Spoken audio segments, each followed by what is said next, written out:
Welcome to Fear and Greed Sunday feature. I'm Michael Thompson. Hello, Adam Lang. Hello, Michael. Now, Adam, continuing our very noble goal of bringing some good listening to every Sunday, I know you're a frequent listener of our sister podcast, How Do They Afford That, aren't you? Michael, I never miss an episode. See, this is the thing about you. I find it hard to tell whether you are being sarcastic or being genuine. I'm being absolutely genuine. Yeah. On this occasion, now I can see it. I can see it on your face that you are being genuine. But at the start, it did sound a little bit ambiguous. So you'll have to excuse me for that. Anyway, all of that to one side. I thought that today we should actually share the latest episode of How Do They Afford That? Because it features me and Canna Campbell, financial planner. We are talking about an issue that goes to the very heart of the How Do They Afford That ethos, which is voyeurism. Because the name of the show is How Do They Afford That? So it's asking about how others manage to afford the lifestyle potentially that they have. Michael, this episode certainly does what it says on the tin. Absolutely, which is one of the things that we like. We like to deliver what we say we're going to deliver. And so this one is all about business class flights, how to get them, how to get free flights, everything that you can possibly do using frequent flyer points. So, Michael, as you describe me, it is true. I am a veteran and I have been traveling for a long time. I heard this episode, of course, and I learned heaps. So I think this is genuinely good for businesses as well, because often, like every business, you've got to use every opportunity to get your competitive advantage, including accumulating however many points, frequent flyer points, you can. So if you can do this as a business or as an individual, it's good listening. So in this episode, I learned heaps, and you and Canna give, and also Steve Huey, how good is he, the points whisperer? You give plenty of tips on how to use those points in a really cost-effective way, and also how to get them. Yeah, that's the thing as well, how to actually accumulate them faster. And once you've got them, how to use them in the right way. So please enjoy this Sunday's feature, the latest episode of How Do They Afford That? And don't forget, if you like what you hear, you can follow the link in the show notes as well to hear more episodes of the podcast. Hit follow as well so that you get a new episode every Wednesday. Enjoy. Welcome to How Do They Afford That, the podcast that peeks into the financial lives of everyday Australians. I'm Michael Thompson. I'm a writer and co-host of the Fear and Greed Business News podcast. And as always, I'm with Canna Campbell, financial planner, founder of Sugar Mama TV, the financial literacy platform covering YouTube and podcasts and books and Instagram and more. Hello, Canna. Good morning, Michael. I'm so excited about today's episode because Tom and I have this ongoing debate. I'm very excited about this one as well because it is one of my favourite topics. It is all about travel. And because of that, we're not even going to have a savings hack at the start of this episode because this entire episode is a savings hack. This entire episode is all about kind of getting really good value for money on travel and travelling better. Because we're not just talking about any travel, we're talking about business class travel, we're talking about free travel, we're talking about all that kind of thing. It's really one of those topics that goes to the very heart of what this podcast is about. How do they afford that? Because we've all seen photos, haven't we, of friends on Instagram and tagging themselves kind of in the business class lounge or a selfie kind of having pre-flight champagne. And you ask, you don't want to, but you do ask, you go, how do they afford that? And we are going to dive into today the world of frequent flyer points because this could be the answer to the question of how do they afford that. We're going to look at how to accumulate them and most importantly, how to use them wisely, how to use them successfully to get the best flights and the best upgrades. But Canna, you and I are not experts on this. We are not going to be doing this alone. We have got the points whisperer himself, Steve Huey, the founder of iFlyFlat, to tell us some of the secrets of using points for your travel. Steve, welcome to How Do They Afford That? Oh, awesome. I love the title. It really is that question though, isn't it? It is about kind of, and business class flights and traveling and not just business class, because I know that you have also kind of gone as far as kind of first class and you have seen a whole nother level of luxury in this. And so we want to get some ideas from you on how to do it and how to use our points and how to do it that we're not going to be kind of either regretting decisions that we've made, we're not going to be spending a fortune to do it, or using our points inefficiently, because those are hard-earned points at times as well.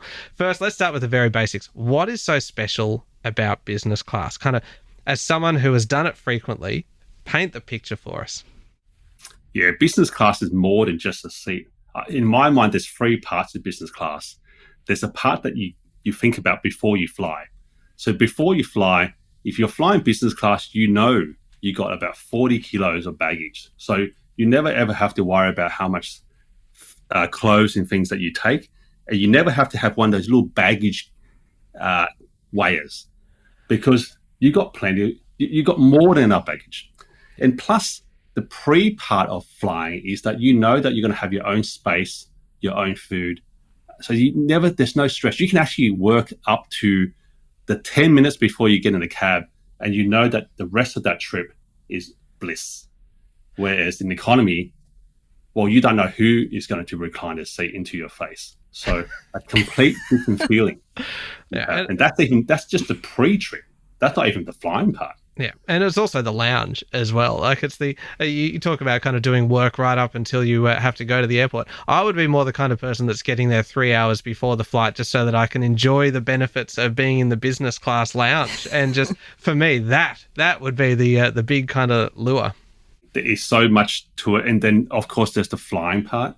The whole idea, actually, the reason my business name's called I Fly Flat, that actually captures the whole idea of business and first class, is the fact that you can actually fly flat. But it's not just flying, because there's many times I flew business class, but I don't get the seat out. I don't fly flat, because there's so much to do in business class. There's the food, there's the drink, there's the movies, and the sheer fact that you can actually get up and go for a walk around at any time at your choosing, without you having to look around and seeing what my seatmate is doing, or where the food cart is, and all these different considerations that you have to do when you're flying. It's literally the personal space. It's the guaranteed personal space that no one is ever going to intrude in your business class seat. That is the magic. Can I ask you a question about first class? Yes. What's it like, and how much better is it than business? Because business sounds like I'd be happy with business. Where's the difference with first class, and is it worth paying that much more for first class? When you use points, you're not actually paying that much more, and that's the key part. When you're using money, you're paying a lot more. So I say the difference between first and business is like going to a Michelin star restaurant. Everything is finely tuned, and they have more than enough staff to look after you and give you stuff before you even know, because they've got so many things to give you. They've got chocolates to give you. They've got tea, drinks, ongoing things that you're basically being fed continuously. Oh, that's just that. My mouth's salivating. I'm actually I'm so ready to go book a flight now. Yeah, and Steve, it sounds like Kanna and I are just so incredibly voyeuristic here. Just our first 2 questions have both been like, tell us what it's like, paint the picture for us, and just we are living through you at the moment. All right, I'm going to jump in because I'm dying to know, what is your preferred airline to fly, and what frequent flyer programs are you a member of? Are you a member of all of them? Yes. Well, actually, my answer to your question will not be expected. My preferred airline is whichever airline has seats, because I'm looking for first and business class. So not every airline will have first and business class on the dates and times that I want. So my best airline is whoever I can book first and business class on points with. And I am a member of probably not every single frequent flyer, but every program that flies to Australia, because I'm a member of whoever can give me seats. But I guess the question you're probably looking for is where airline will I choose to fly if I had multiple options. Yes. And I would say Singapore Airlines. Really? And Etihad. And Emirates would be my third choice at the moment. I have heard that as well. That is amazing, and that's the thing that as you say, it's all about kind of whichever airlines are flying here, and it is a case of getting the right times, the times that suit you, and more importantly, actually getting a flight that has business and first class seats available. Can we go back slightly to the start, because we've talked about what business is like and what first class is like. But this is quite extraordinary. How did you even get into this in the first place? Because you are living a life that feels like something so removed from what any of us could dream of. How did you get into this business of where you are flying for a living and teaching other people how to do it? Well, my background's accounting. I did a Bachelor of Commerce, University of New South Wales. Accounting and numbers, and then I became a CPA. So in my world, numbers and spreadsheets and very normal. Probably add to the fact that I love a bargain. There's nothing better for me than getting a bargain. So frequent flyer points is, in my mind, the best bargain that's ever existed and continues to exist. And unlike bargains, most times when there's a sale on, you don't have control over when that item goes on sale and by how much. But what I've found with frequent flyer points is you can actually control that. So you basically construct an ongoing lifetime bargain of flights for you that you can tap into. It's like the fact that you can buy a Ferrari for 10% of the price. If you could do that, everyone would be driving Ferraris. I love that. I want to drive a Ferrari. Me too. Me too. You've won us over already now, Steve. I think that's a great way to look at it. That you can essentially control. You are controlling the sales. You are controlling the bargains, and it puts the power back into your hands as the consumer. I feel like the frequent flyer system is not as juicy now that we're in a post-COVID world. Am I wrong, or has the value of frequent flyers shifted? They've only changed a little bit. And nowhere close to the prices of airfares have gone up. So every single frequent flyer program is a little bit different, but they largely have not changed the number of points to fly since pre-COVID. So they've had some slight changes, maybe 10% of points differences, wow, but largely unchanged. So right now, points represent the biggest value because the number of points to fly somewhere hasn't changed, but the price of the equivalent ticket cash-wise has changed a lot. That's a great tip, because there was a lot of talk about points potentially being kind of devalued, or a big kind of readjustment in the post-COVID year. So that's really interesting to know that it's only been as little as 10%. Yeah, I think there's a lot of knowledge gaps out there, because there's two ways of using points. And airlines give you two ways because they give you a choice. One way, they call it a reward seat. So in Qantas's terms, they call it a classic reward seat. In Virgin's terms, they call it reward seat, and say Singapore, they call it saver. So that's the seat where the points to fly from A to B is actually priced on distance, not based on seasonality or supply and demand. It's all based on distance. And they have this thing called an award flight chart that determines for every single distance how many points to fly there in all classes. So they predetermined if you fly between 1,000 to 2,000 miles, for example, they already have number of points for economy, premium economy, business, and first class. Regardless if they fly that class there, they've already pre-priced it. So the whole idea is that every airline is a little bit different, but they all operate off the same scheme. It's the same price to fly to the same destination 365 days a year, if you can find that reward set. Wow, that is that's a bit of an eye opener, because the thing that throws me whenever I go on to look at these flights, and you go down the list, and say you're flying from, say, Sydney or Melbourne to LA, and you go down the list and you say, yes, you want points to be included in this as an option, and you'll see somewhere it might be like 70,000 points or 60,000 points, and then you'll see one where it's 300,000 points. And okay, why is there this difference? And is that because some of those are, say, your classic rewards or your saver seat, or depending on which airline it is, and others are a different calculation altogether? Yeah, that's right. So the other method is, in Qantas, they call it points plus pay, but really the term is really just any seat.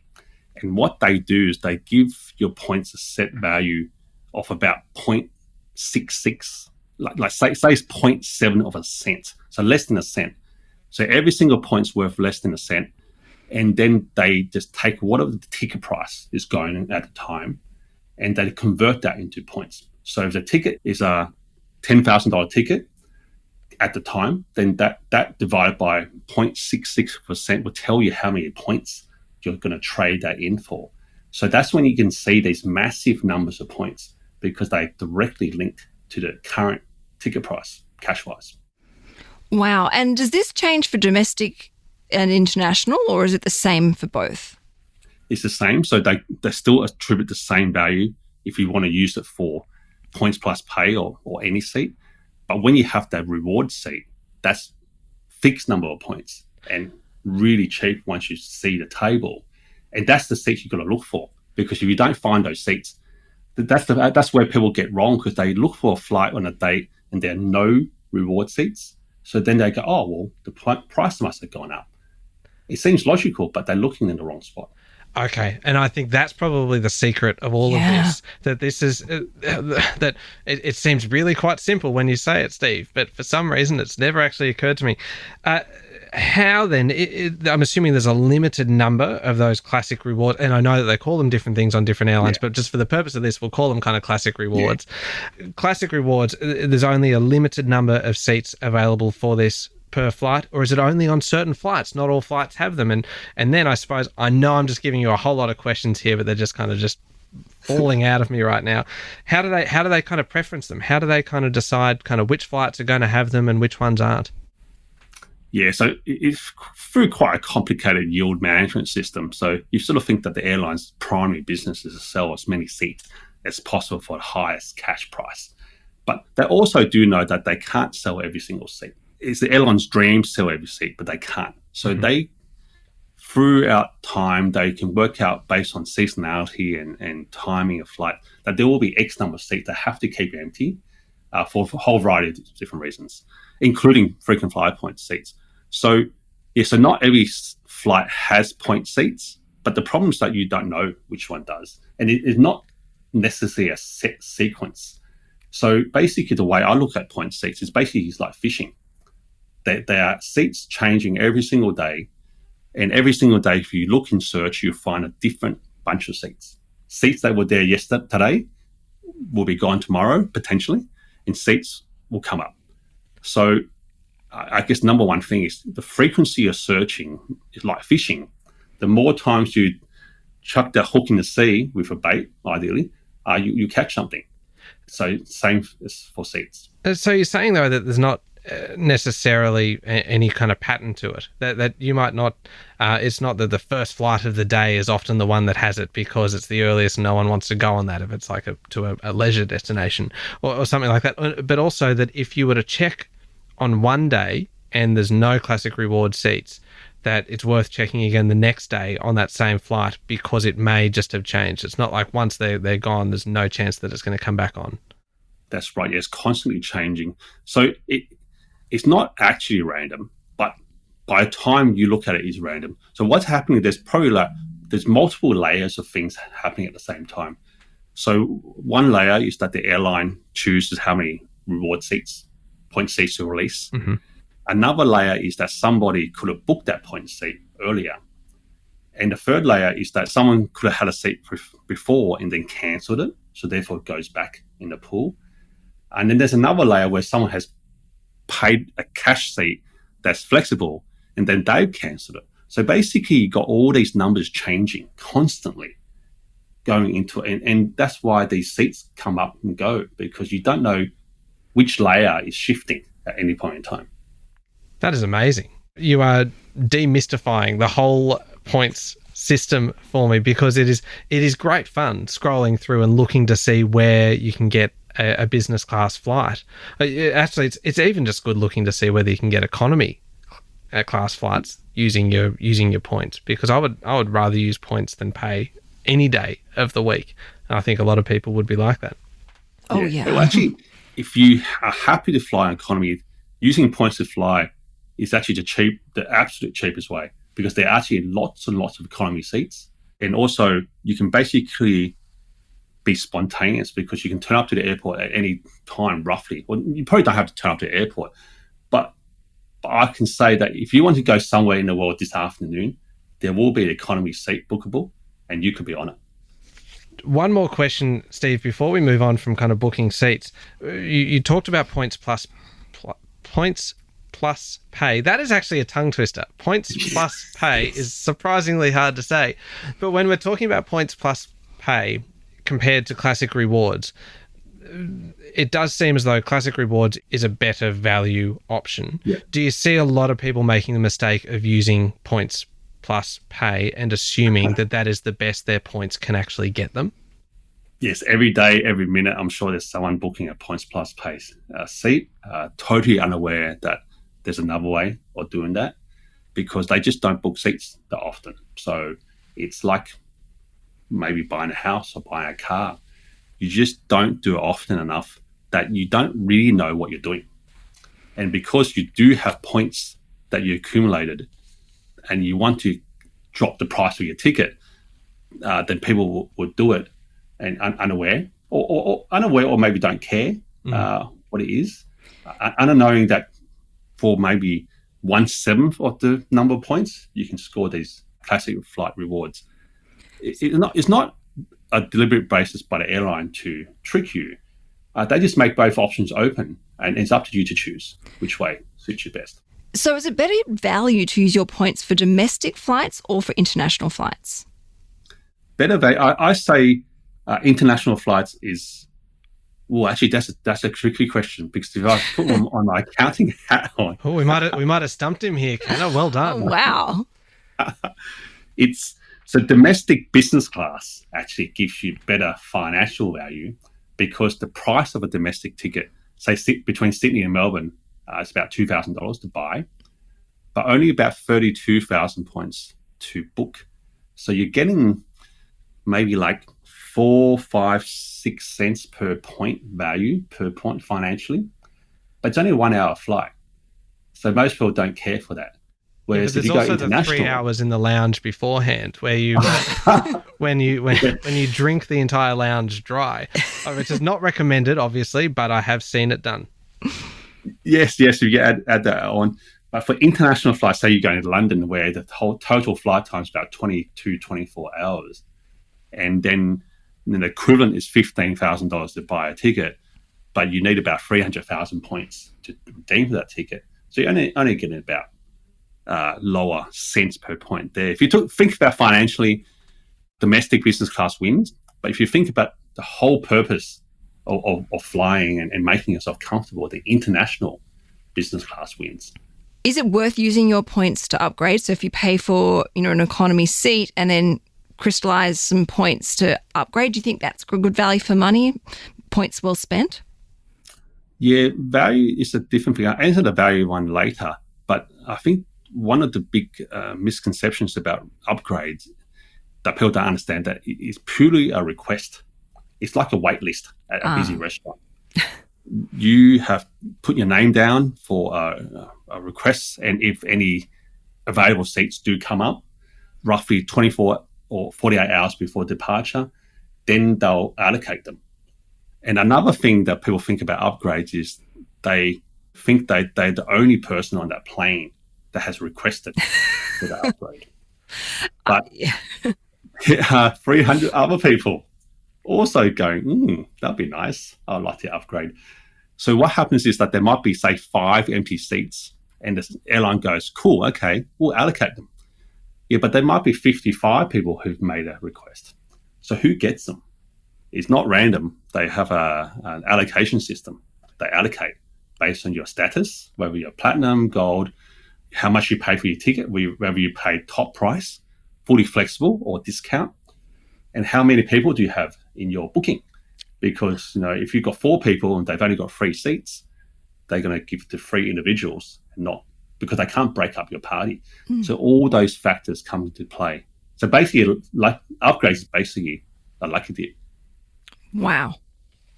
All right. There's so much we still need to talk about, but we are actually running out of time because there's so many questions. We might take a quick break and come back and look at how you earn points, because I think that will actually then kind of feed into some of these the status kind of questions as well, which might then go to answering the upgrade question as to how you can better position yourself to score an upgrade as well. So we'll take a quick break and we'll be back in a sec.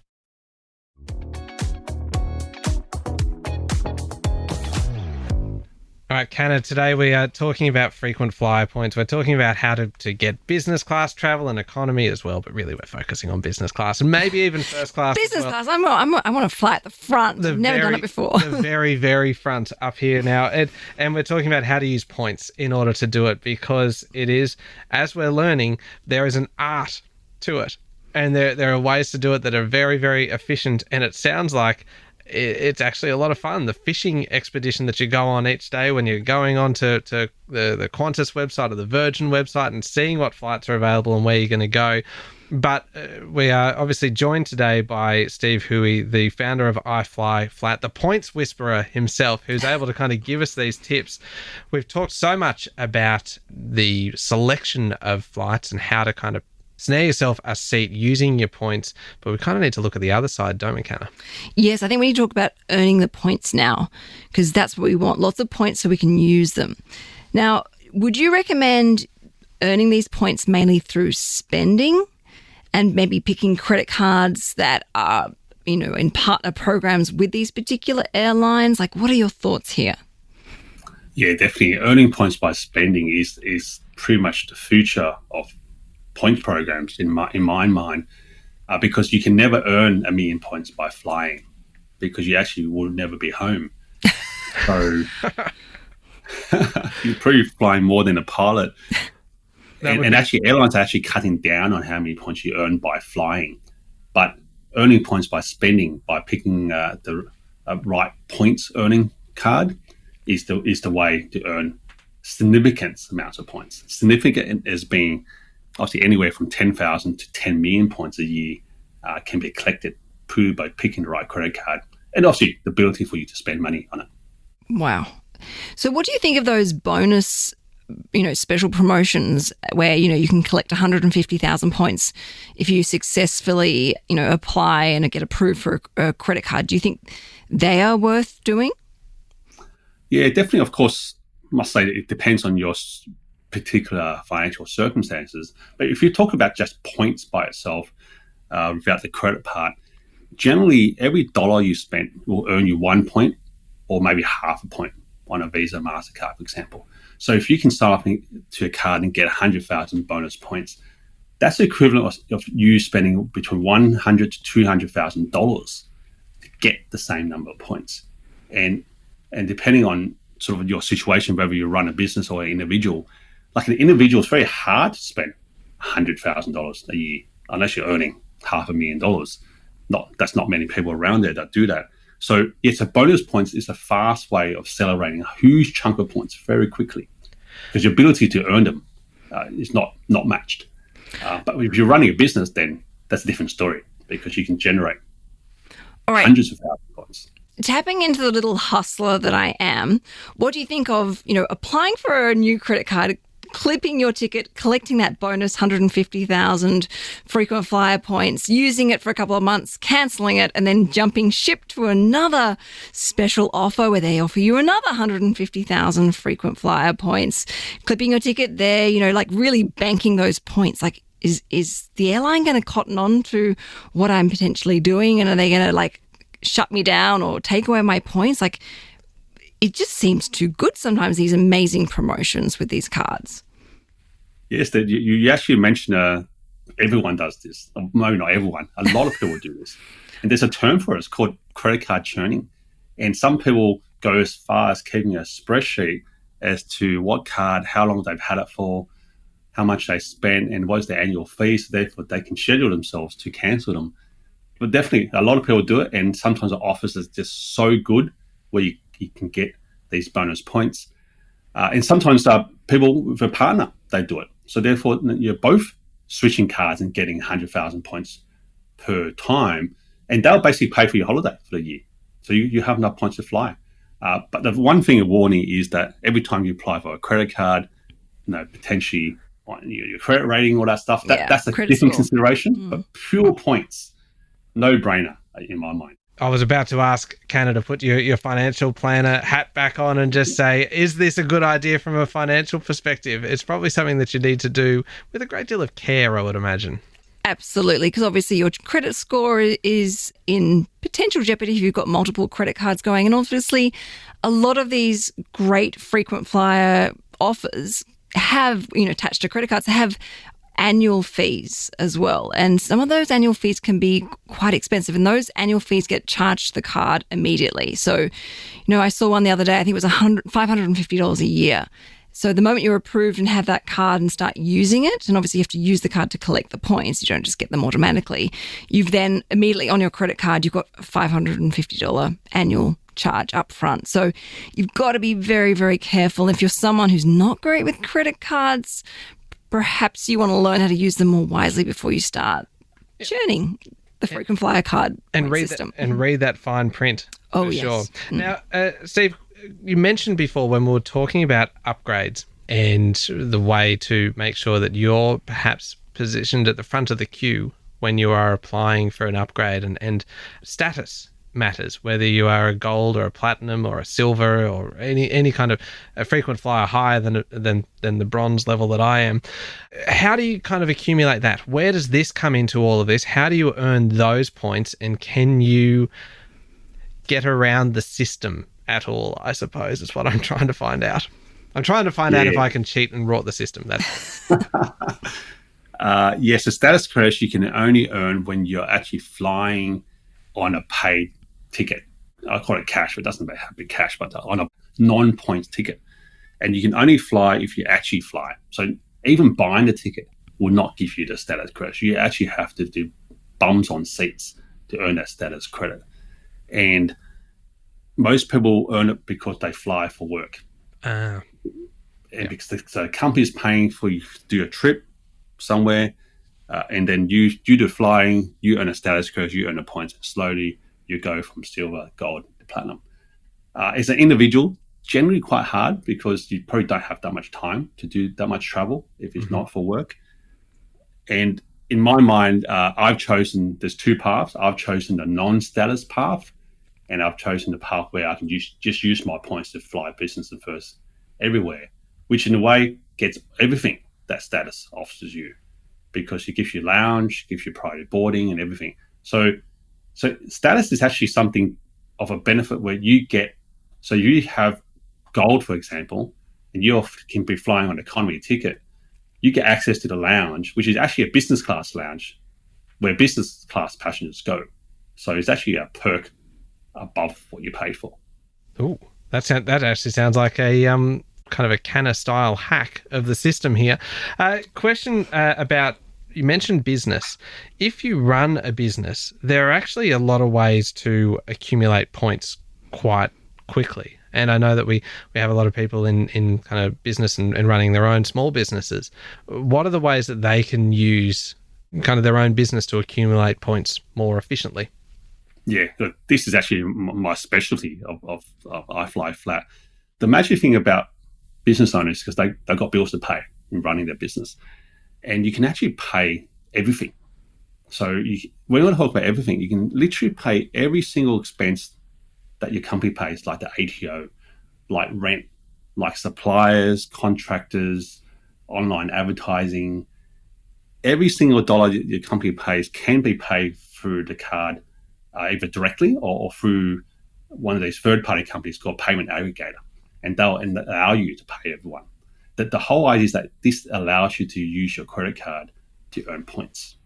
And the way I see earning points is basically you're using the card as a tool. Think of it like it's like a points generating machine that you're using your card to generate points. But the magic is you got to do it at the right fees, because you want to make sure that you're paying less for the points that you use to book the flight, because you want to make sure that you structure an upside for you. What I mean by that is basically making sure that the total amount of fees that you pay to, say, earn those 300,000 points for which that 300,000 points can swap for a $15,000 business class ticket, you want to make sure that it costs you less than $15,000, and then you're ahead. Steve, can I just quickly ask you about, the preferred partner programs? Quite often it's like a car rental company, or the other day I was looking at my partner's income protection policy and I noticed he's collecting Qantas frequent flyer points. What do you think of that sort of system? Is that worth capitalising as well? Yeah, so I think every single way where you can have points coming to your bucket, so to speak, it all adds up. So you might have 1,000 points from here, you might have 2,000 points from here. It all adds up. So the magic is every single action you do to collect points through all sources will add up to be enough points for you to fly. Even coffee, I'll pay my coffee with my credit card. I pick up 4 points per coffee, but eventually it adds up, and then those 2,000 points will add up with other 2,000 points, and eventually I've got enough to fly. And occasionally airlines sell points, don't they? I've seen this done before, where you can actually buy a big chunk of points and they'll have it on sale where you can get 20% off the cost, or 30 or 40% off, and you can almost see the value of that, the actual cost to you coming down, whereas the value of the flight is actually is more than what you're paying in terms of money. I worded that terribly. It made sense in my head that it's good value, right? Yes, I understand. Actually, there was a recent one which I took up where they had 40% off the points, and I worked out that the points times. So it's a lot about maths, and then I guess maybe because I'm an accounting background and numbers, it all makes sense. And I have 2 calculators on my desk, so. It all comes down, because once you get the numbers right, then you know exactly how much every single trip will cost you, because every single trip costs X number of points to fly from A to B. And then if you can say 300,000 points trip costs you X number of points times X number of cents.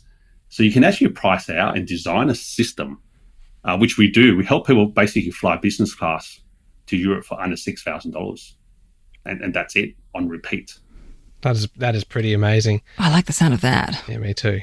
Sorry, we're just here dreaming about where we're going to go with all of the points that I have not yet accumulated. Can I ask you one last question, please, Steve? And this is the ultimate kind of voyeur question of what is the best you have ever done? What is the best kind of flight that you have ever done? The best kind of hack and using of the system, using all of your knowledge about points and how to do it. What's the best you have ever managed in your entire career of flying? I know that's a fairly broad kind of period and broad question, but what was it? Oh yeah, definitely. So I remember a flight. Of course, everything's pre-COVID, but I was flying on Etihad. First class, they call it the first apartments, and it is on the A380, and it is, can't really describe the dimensions, but basically they have a bed and a chair that's available all the time, and then you can walk out and go to the lounge, and they had live TV. So I remember actually it was the World Cup or something. They were showing a live game on the plane, and I had 3 different TV screens to watch that game on at the same time, deciding if I wanted to sit up or lie down or go outside and stand at the bar. I didn't know what to do with myself. That is amazing. And you've done all of that on points? Always points. I've been flying for the last 15 years purely on points. Wow. That is amazing. You have taught us an awful lot today. Thank you so much, Steve. Thank you. Yeah, Thank you. That's how they afford that. Oh, well played. That was Steve Hui, the founder of iFlyFlat, taking us through the secrets of how to use your points more efficiently. How good was that, Kanna? My head is spinning. I thought I knew the frequent flyer point system pretty well, but there's actually a lot of holes in my knowledge when it comes to booking flights. I know how to earn them, but when it comes to booking, like that whole system of the classic seats and comparing them, that is where I have learned a lot. So thank you so much. My pleasure. My passion. All right, there we go. That's us done for another week now. Canna, if anybody wants more information from you on anything that we talk about on this podcast, if anyone wants to follow your journey now to try and use your points more efficiently, where will they find you, Canna? They'll find me on Instagram at Sugar Mama TV or inside my personal account, Canna Campbell Official, where you can see my crazy family. And we just booked a flight, you'd be proud to hear, all on frequent flyer points to Bali. So frequent flyer points is a very passionate topic in my household. So I'm very excited because now I have even more knowledge to book even more flights for my family. So thank you. So Instagram, and then of course Sugar Mama's Fireplay every Monday morning. And you can hear me every day with Sean Aylmer on Fear and Greed. On Fear and Greed Business News, Australia's best business podcast. Thank you very much for listening to How Do They Afford That? Remember to hit follow on the podcast and please leave us a review as well. Next week, we are talking about how to save for your kids' education. It is a topic that we've been asked to do. We're going to get stuck into that one next week. Don't miss it.